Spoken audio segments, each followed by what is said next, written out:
ಆತ್ಮೀಯ ವಿದ್ಯಾರ್ಥಿಗಳೇ, KCET ಹಾಗೂ ನೀಟ್ ಫಸ್ಟ್ ರೌಂಡ್ ಕೌನ್ಸಿಲಿಂಗ್ ಈಗ ಶುರುವಾಗಿದೆ ಕರ್ನಾಟಕದಲ್ಲಿ. ಹಾಗಾದರೆ ಸೆಕೆಂಡ್ ರೌಂಡ್ಗೆ ಆಪ್ಷನ್ ಎಂಟ್ರಿ ಮಾಡೋದನ್ನು ಯಾವಾಗ ಮಾಡಬೇಕು? ಕೆಲವು ವಿದ್ಯಾರ್ಥಿಗಳಿಗೆ ಕಾಲೇಜಸ್ ಸೀಟ್ ಅಲಾಟ್ಮೆಂಟೇ ಆಗಿಲ್ಲ, ಫಸ್ಟ್ ರೌಂಡ್ನಲ್ಲಿ ಯಾವ ಕೋರ್ಸು ಅಲಾಟ್ ಆಗಿಲ್ಲ. ನಾವು ಆಪ್ಷನ್ ಎಂಟ್ರಿ ಯಾವಾಗ ಮಾಡಬೇಕು?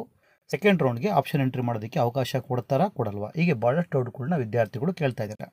ಆ ನಿಮ್ಮ ಡೌಟ್ಸ್ಗಳಿಗೆ ಈ ವಿಡಿಯೋದಲ್ಲಿ ಸೊಲ್ಯೂಷನ್ ಸಿಗ್ತಾ ಇದೆ. ಈಗ ಚಾಯ್ಸಸ್ನ ಸೆಲೆಕ್ಟ್ ಮಾಡ್ಕೊಳ್ಳೋದಕ್ಕೆ ಕೆಲವು ಕೋರ್ಸ್ಗಳಿಗೆ KA ಅವಕಾಶ ಕೊಟ್ಟಿದೆ, ರೈಟ್?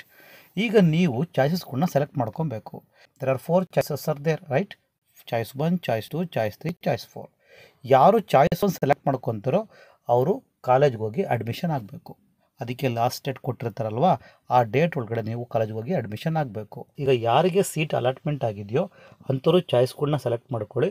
ಚಾಯ್ಸಸ್ ಸೆಲೆಕ್ಟ್ ಮಾಡ್ಕೊಂಡಾದಮೇಲೆ ರೌಂಡ್ 2ಗೆ ಆಪ್ಷನ್ ಎಂಟ್ರಿ ಮಾಡೋದಕ್ಕೆ ಲಿಂಕನ್ನು KA ಪ್ರೊವೈಡ್ ಮಾಡ್ತಾರೆ.